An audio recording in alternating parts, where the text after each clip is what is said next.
Shalom saudara terkasih di dalam Tuhan Yesus. Kita bersama-sama siapkan hati untuk menerima kebenaran firman Tuhan. Karena setiap perjumpaan dengan Tuhan itu akan mengubah kehidupan kita. Memproses seluruh cara pandang kita maupun dalam kehidupan kita. Mari kita berdoa. Bapa, di dalam nama Tuhan Yesus, Kau Allah yang penuh kasih, Allah yang adil, Allah yang setia, yang senantiasa ada di dalam setiap musim kehidupan umat-Mu.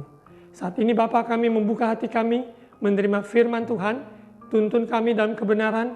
Roh Kudus, Engkau singkapkan rahasia-rahasia kebenaran sehingga kami mengerti hati-Mu Tuhan di dalam perjalanan iman kami selama di muka bumi ini. Maupun dalam seri khotbah perjumpaan, Roh Kudus nyatakan kuasa-Mu sehingga pribadi lepas pribadi alami perjumpaan pribadi dengan Engkau. Dalam nama Tuhan Yesus. Amin.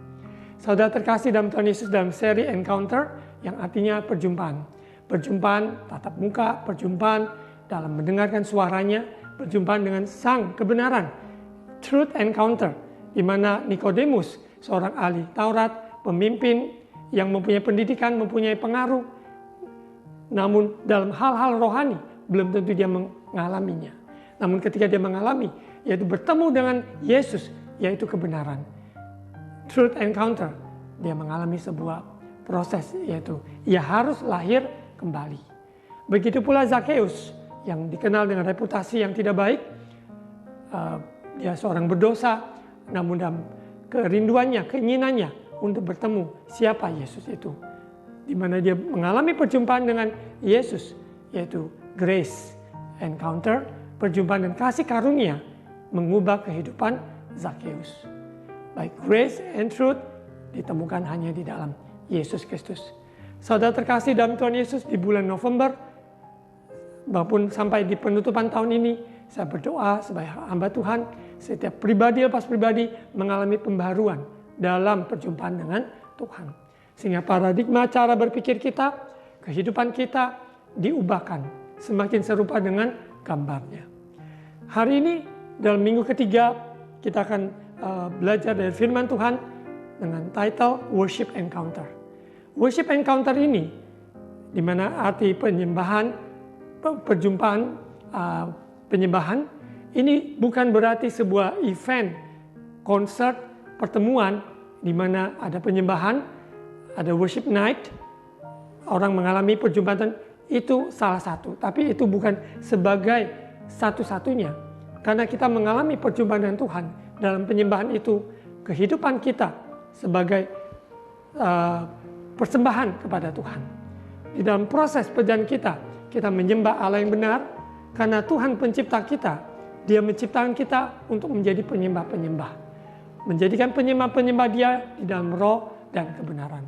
Kita akan lihat proses yang dijalani, yang dihadapi oleh seorang wanita Samaria, perempuan Samaria ini, yang berjumpa dengan Yesus, di mana perubahan, yaitu konsep maupun pemikiran, yaitu perjumpaan dalam penyembahan. Sehingga penyembahan worship is not about fast song, slow song, lagu tertentu, bukan.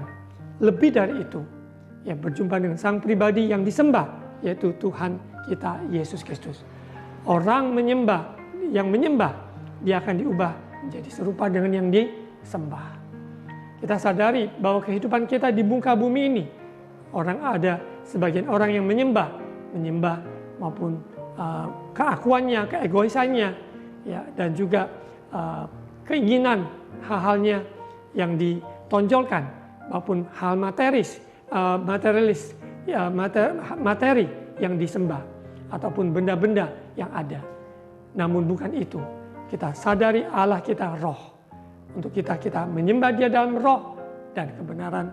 Kita akan pelajari dari Yohanes 4. Ini tidak asing, firman Tuhan ini mungkin kita sering dengar, tapi biarlah hari ini telinga rohani kita, mata rohani kita, hati kita lebih dalam lagi mengalami perjumpaan penyembahan. Bukan sekedar sebuah nyanyian-nyanyian, tapi sebuah perjumpaan dalam penyembahan ini. Percakapan dengan perempuan Samaria diambil dari Yohanes pasal 4. Mari saudara buka, ikuti bersama-sama. Yohanes 4 ayat 1. Ayat 1. Ketika Tuhan Yesus mengetahui bahwa orang-orang Farisi telah mendengar bahwa ia memperoleh dan membaptis murid lebih banyak daripada Yohanes, meskipun Yesus sendiri tidak membaptis, melainkan murid-muridnya. Di dunia ini, mencari popularitas atau mencari pengaruh yang berbasis dengan kejayaan maupun juga kehebatan seseorang. Namun Yesus bukan mencari hal tersebut. Dia tidak pusingkan yang membaptisnya, yang adalah dia ataupun Yohanes. Dan orang-orang Farisi, dia merasa bahwa Yesus memperoleh membaptis murid lebih banyak daripada Yohanes, meskipun Yesus sendiri tidak membaptis, melainkan murid-muridnya. Orang-orang Farisi ada saja yang dicari-cari untuk menjatuhkan, mencela, ataupun untuk mengkomentari. Hari-hari ini dengan apa yang terjadi, kita sedikit komentar tapi banyaklah berdoa, sedikit komentar lebih banyak bekerja, sedikit komentar lebih banyak kita mari membangun, mendorong, memberikan arahan-arahan semangat kepada orang yang sedang letih lesu, berbeban berat, bahkan orang-orang yang sedang membutuhkan, yaitu jalan kebenaran, yaitu Yesus Kristus. Kita Tuhan pakai menjadi saluran kasih karunia-Nya, kebenarannya, dan dalam perjumpaan dengan Kristus yang disembah. Dan worship encounter, yaitu menyembah, bertemu dengan Tuhan. Kita lihat dari kisah dari perempuan Samaria ini. Ayat 3, Yesus ia pun meninggalkan Yudea dan kembali lagi ke Galilea. Ia harus melintasi daerah Samaria. Ingat, Samaria itu adalah pinggiran di mana kota-kota yang ada di saat tersebut di Israel, ada Yudea, ada Galilea. Yesus berjalan dari kota ke kota, desa ke desa, melewati semuanya dengan punya tujuan, yaitu kerajaan Allah. Setiap percakapan, pertemuan, perjumpaan yang dia lalui punya maksud ilahi. Sekiranya kita juga belajar di mana Tuhan tempatkan kita, di sekolah, di tempat kita tinggal, bekerja, tempat di mana tempat ibadah kita berada, di situ juga kita menyaksikan kebaikan Tuhan, kasih Tuhan, dan membawa kabar baik lewat kehidupan kesaksian kita yang diubahkan. Yesus harus melintasi daerah Samaria. Ayat 5, maka sampailah ia ke sebuah kota di Samaria yang bernama Sikar, dekat tanah yang diberikan Yakub dahulu kepada anaknya Yusuf. Ada sejarah di dalam di daerah tersebut. Ya, ada sumur, dikatakan sumur Yakub, ya, dikatakan sumur Yakub. Tanah yang diberikan Yakub dahulu kepada anaknya Yusuf. Di situ terdapat sumur Yakub.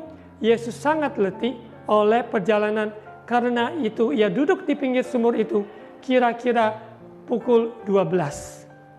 Ayat 7, maka datanglah seorang perempuan Samaria hendak menimba air. Kata Yesus kepadanya, berilah aku minum. Yesus mempunyai cara, mempunyai hikmat bagaimana untuk memulai sebuah percakapan. Ini sebuah pelajaran yang sangat penting, berharga bagi kita ketika kita mau menyaksikan siapa Tuhan kita. Sehingga seseorang mengalami worship encounter, perjumpaan, penyembahan, menyembah Allah yang benar. Begitu banyak ilah-ilah zaman yang begitu banyak hal-hal yang ada di sekitar kita.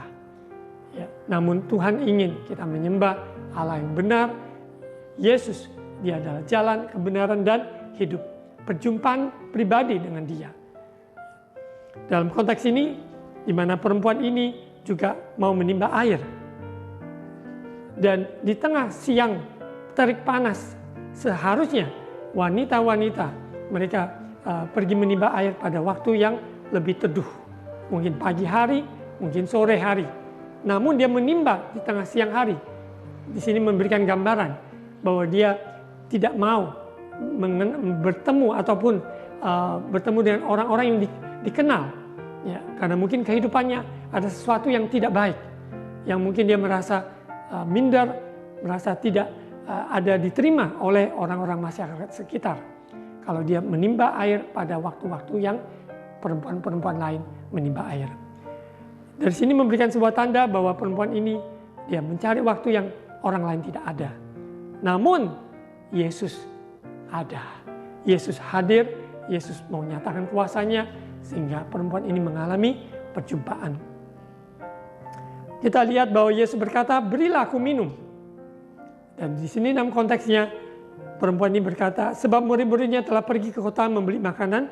Maka kata perempuan Samaria itu kepadanya, ayat 9, "Masakan engkau seorang Yahudi minta minum kepadaku seorang Samaria? Sebab orang Yahudi tidak bergaul dengan orang Samaria." Jadi secara etnisnya adalah orang Yahudi, orang Samaria adalah orang campuran yang mungkin dengan bangsa yang lain. Mereka tidak dianggap sebagai citizen, first citizen, tapi mereka dianggap adalah warga kelas 2, ya, warga kelas 2. Jadi secara status dia juga tidak diinginkan, tidak mempunyai prioritas di dalam kota tersebut atau daerah tersebut. Jadi secara status dia merasa nggak mungkin dia boleh bicara dengan seorang Yahudi. Karena mana mungkin orang Yahudi mau berbicara dengan, tidak bergaul dengan orang Samaria. Ya. Dan itu yang terjadi di sekitarnya pada zaman tersebut.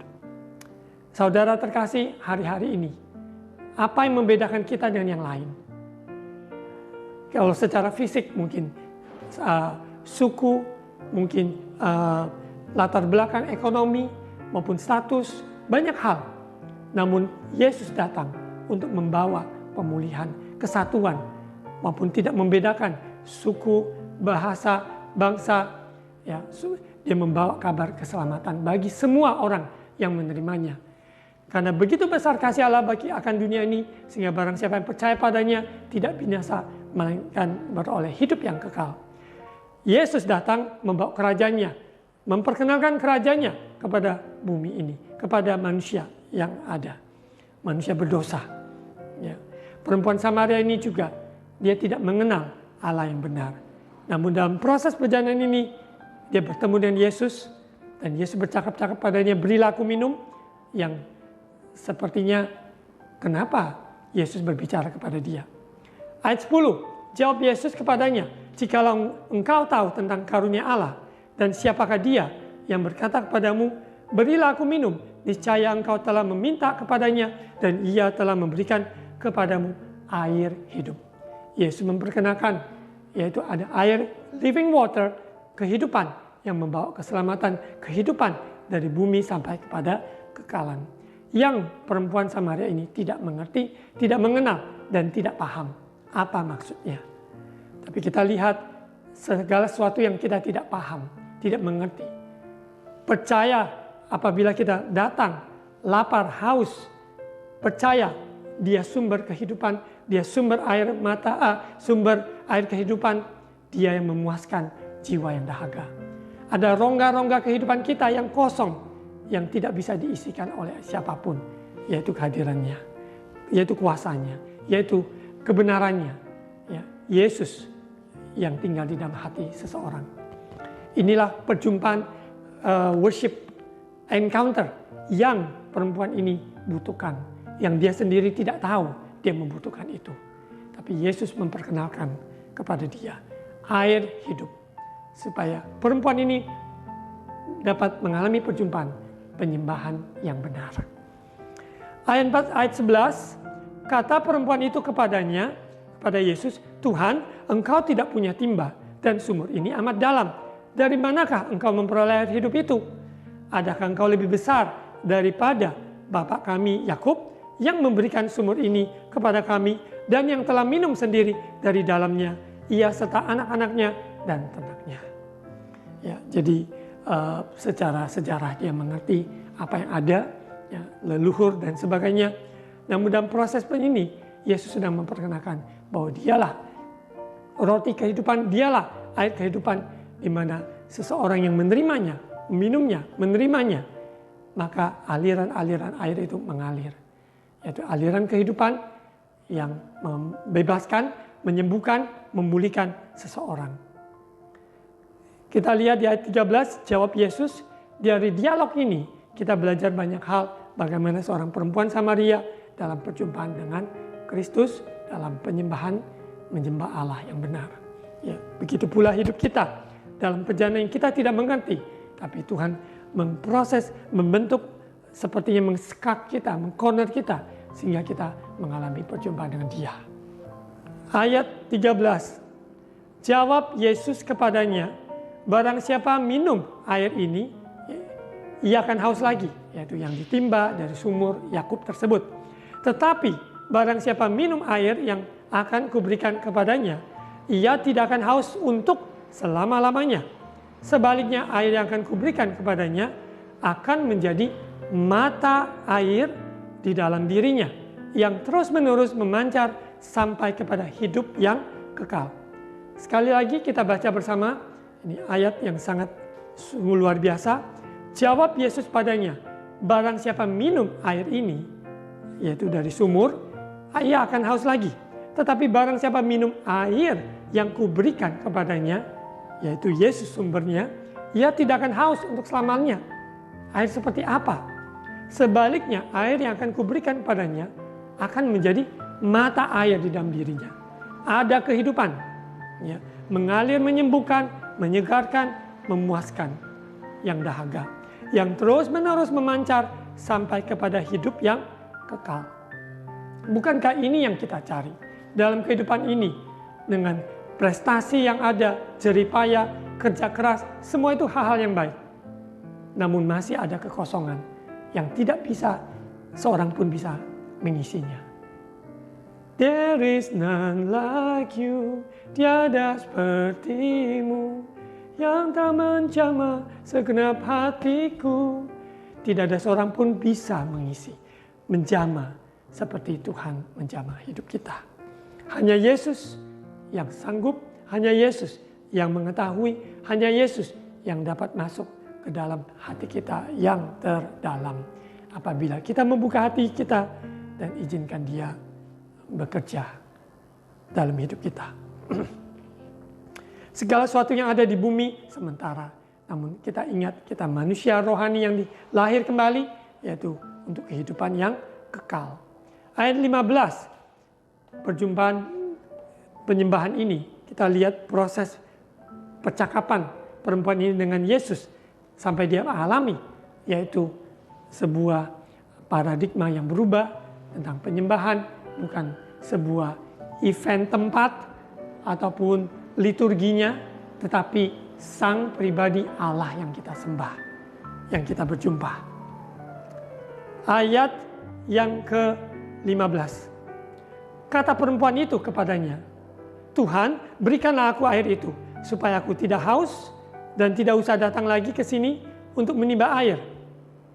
Dan ini hal yang dia inginkan juga, karena ada kehausan yang terdalam, yang tidak mungkin tidak mengerti, yang tidak pernah dia ceritakan pada orang lain. Dan kekosongan kedalaman itu hanya Tuhan yang bisa memuaskan. Ada rasa dahaga yang amat dalam. Hari-hari ini saudara mengalami pergumulan-pergumulan yang tak kunjung selesai sepertinya. Baik keuangan, kesehatan, konflik rumah tangga, hubungan maupun perkembangan dalam pekerjaan maupun dalam pelayanan, semua itu menyita banyak emosi kita, waktu kita, dan pikiran kita. Biarlah hari ini harinya Tuhan memberikan kepuasan buat kita apabila kita alami, yaitu perjumpaan penyembahan worship encounter ini. Yesus kata Yesus padanya, kepada perempuan Samaria ini, pergilah, panggillah suamimu dan datang ke sini. Kata perempuan itu, aku tidak mempunyai suami. Kata Yesus padanya, tepat katamu, bahwa engkau tidak mempunyai suami. Sebab engkau sudah mempunyai 5 suami, dan yang ada sekarang padamu bukanlah suamimu. Dalam hal ini, engkau berkata benar. Ketika seseorang menghadapi kenyataan bahwa Yesus mengetahui apa yang sedang dia alami, hati ini menjadi sungguh-sungguh overwhelmed, ya, bahwa kenapa Yesus bisa tahu bahwa yang dia saat ini, ya, dia tidak mempunyai suami. Kenapa? Karena dia sudah mempunyai 5 suami dan yang saat ini bukan suami.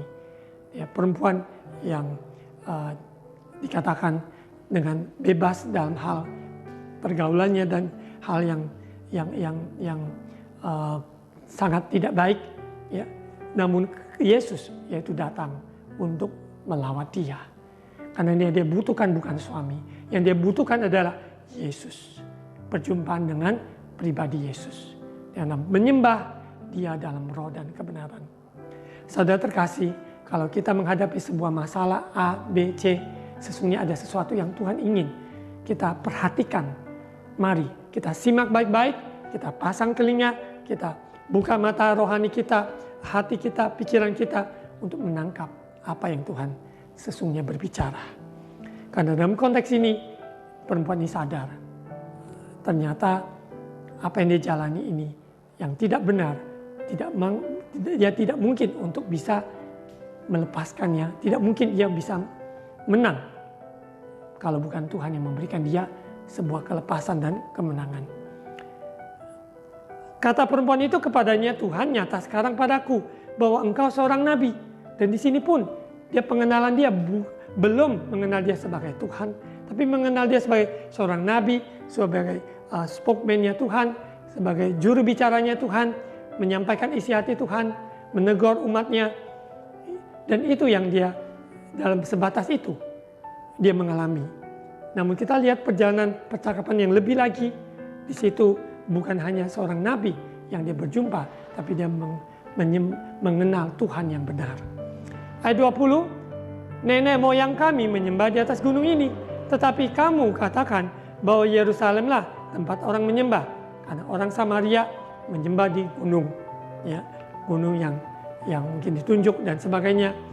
Tetapi kamu katakan, yaitu orang Yahudi, bahwa Yerusalemlah tempat orang menyembah, karena menurut pengertian dia, itulah kota tempat orang Yahudi menyembah.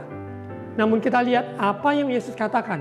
Inilah sebuah perjumpaan, ya, perjumpaan penyembahan, worship encounter yang perempuan ini alami.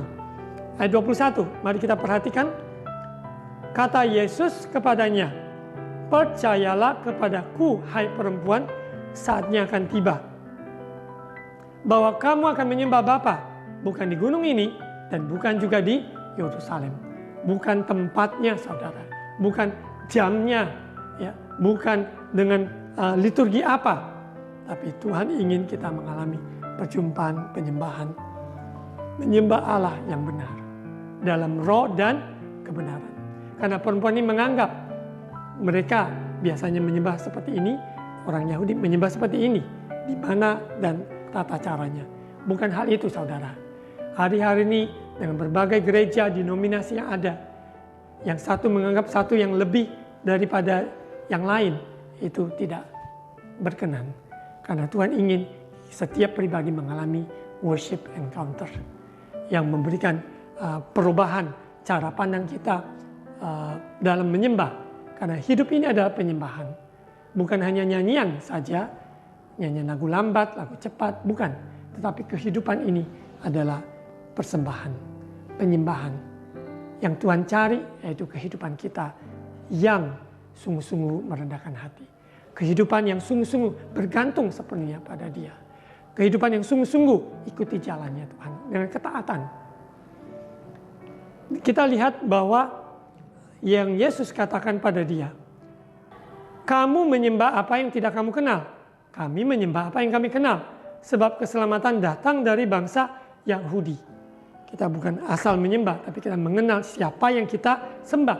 Karena fokusnya adalah Ia yang disembah. Tetapi saatnya akan datang dan sudah tiba sekarang bahwa penyembah-penyembah benar akan menyembah Bapa dalam roh dan kebenaran. Sebab Bapa menghendaki penyembah-penyembah demikian. Ayat 24, Allah itu roh dan barang siapa yang menyembah Dia harus menyembahnya dalam roh dan kebenaran. Inilah terjadi sebuah perjumpaan yang luar biasa bahwa Allah itu roh, kita menyembah Dia, menyembah dalam roh dan kebenaran karena kita lahir kembali, roh Tuhan yang berkarya bekerja membaharui roh kita, jiwa kita memuji Tuhan, tubuh kita tangan terangkat, kaki kita berlutut, ya, dengan segala postur apapun sebagai penyembahan maupun pekerjaan kita sehari-hari, karya kita persembahkan sebagai penyembahan, bibir, ucapan, mulut dengan penuh puji-pujian, semua adalah bagian dalam penyembahan. Hati penuh ucapan syukur, ini adalah menyembah Dia dalam roh dan kebenaran. Di mana roh Tuhan yang bekerja dalam hidup kita menyingkapkan kebenaran sehingga apa yang kita tuturkan selaras dengan firman Tuhan. Kita lanjut di ayat 25. Jawab perempuan itu kepadanya, aku tahu bahwa Mesias akan datang yang disebut juga Kristus.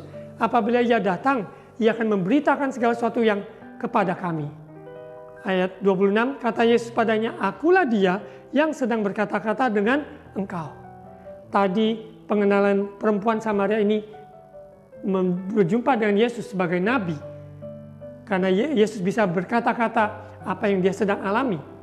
Namun saat ini Yesus menyatakan dirinya, Dialah Mesias yang disebut juga Kristus yang dia saat ini perempuan ini sedang berhadapan, sedang berkata-kata dengan Dia.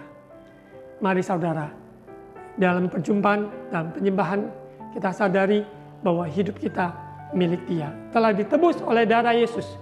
Maka kita keluarkan korban ucapan syukur maupun kehidupan yang memuliakan Tuhan, perkataan perbuatan yang selaras dengan firman Tuhan. Rohnya memimpin, menuntun, membawa kita ke dalam seluruh kebenaran. Kita lanjut ayat 27. Jadi worship encounter ini merubah kehidupan perempuan Samaria ini. Ayat 27, pada waktu itu datanglah murid-muridnya dan mereka heran bahwa Ia sedang bercakap dengan seorang perempuan, tetapi tidak seorang pun yang berkata, apa yang kau kendaki atau apa yang kau percakapkan dengan dia. Maka perempuan itu meninggalkan tempayannya di situ, lalu pergi ke kota dan berkata kepada orang-orang yang di situ, mari lihat, di sana ada seorang yang mengatakan padaku segala sesuatu yang telah kuperbuat. Mungkinkah dia Kristus itu? Bayangkan perempuan yang tadi pergi ke sumur untuk menimba air pada waktu yang siang, yang harusnya bukan jam, bukan waktu untuk menimba air.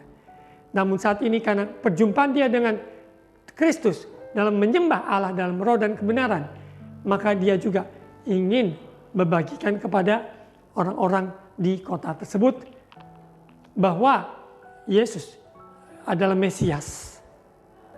Ayat 30, maka mereka pun pergi keluar kota lalu datang kepada Yesus. Sementara itu murid-muridnya mengajak dia, katanya, Rabi, makanlah. Akan tetapi Ia berkata pada mereka, padaku ada makanan yang tidak kamu kenal. Apa maksudnya? Bukan makanan secara jasmani, tapi makanan yang Yesus sampaikan. Di ayat 33, maka murid-murid itu berkata seorang pada yang lain, adakah orang yang telah membawa sesuatu kepadanya untuk dimakan? Ya.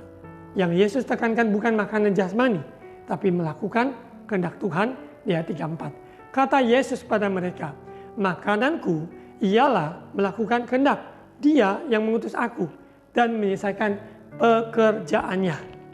Kita sadari bahwa dalam memberitakan kabar baik, ya, perempuan ini mengalami perjumpaan, penyembahan, menyembah Allah yang benar dalam roh dan kebenaran. Disitulah kehendak Tuhan yang Yesus lakukan.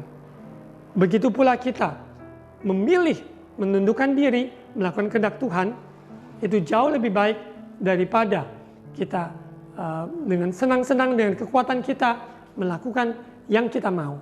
Tapi biarlah kita ikuti jalannya Tuhan. Karena ada orang-orang yang menanti-nantikan kabar baik itu lewat kesaksian saudara dan saya. Mari kita lanjutkan. Sekali lagi ayat 34, kata Yesus padanya, mereka makananku ialah melakukan kehendak Dia yang mengutus aku dan menyelesaikan pekerjaannya. Bukankah kamu mengatakan 4 bulan lagi tibalah musim menuai? Tetapi aku berkata padamu, lihatlah sekelilingmu dan pandanglah ladang-ladang yang sudah menguning dan matang untuk dituai. Sekarang juga penuai telah menerima upahnya dan ia mengumpulkan buah untuk hidup yang kekal, sehingga penabur dan penuai sama-sama bersuka cita. Sebab dalam hal ini benarlah peribahasa yang seorang menabur dan yang lain menuai. Aku mengutus kamu untuk menuai apa yang tidak kamu usahakan, orang-orang lain berusaha, dan kamu datang memetik hasil upaya mereka. Untuk itu saudara terkasih, siapa yang tabur, siapa yang tuai, kita yakin percaya bagian kita terus melakukan bagian kita. Dan Tuhan sendiri memberikan pertumbuhan dan tuain itu sudah menguning. Bila Tuhan bangkitkan laskar-laskar, yaitu pekerja-pekerja yang siap, partner, co-worker bersama Tuhan untuk keselamatan jiwa-jiwa. Ya. Dan apa yang perempuan Samaria ini alami, perjumpaan penyembahan ini, worship encounter, merubah seluruh hidupnya, dan ia tidak sanggup menahannya, tetapi menceritakannya. Kita lihat di ayat 39. Dan banyak orang Samaria dari kota itu telah menjadi percaya kepadanya karena perkataan perempuan itu yang bersaksi, ia mengatakan kepadaku segala sesuatu yang telah kuperbuat. Ya. Ketika orang-orang Samaria itu sampai kepada Yesus, mereka meminta kepadanya supaya ia tinggal pada mereka, dan ia pun tinggal di situ 2 hari lamanya. Dan lebih banyak lagi orang yang menjadi percaya karena perkataannya. Tadi awalnya mereka mendengar perkataan wanita ini tentang perjumpaan dia dengan Kristus. Saat ini orang langsung mendengar dari Yesus.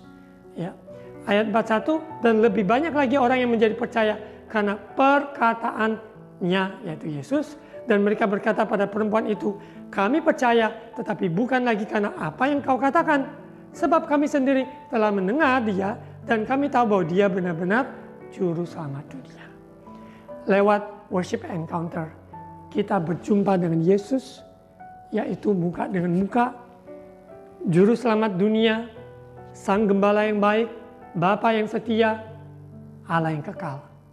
Ada di dalam setiap kehidupan musim, kehidupan saudara.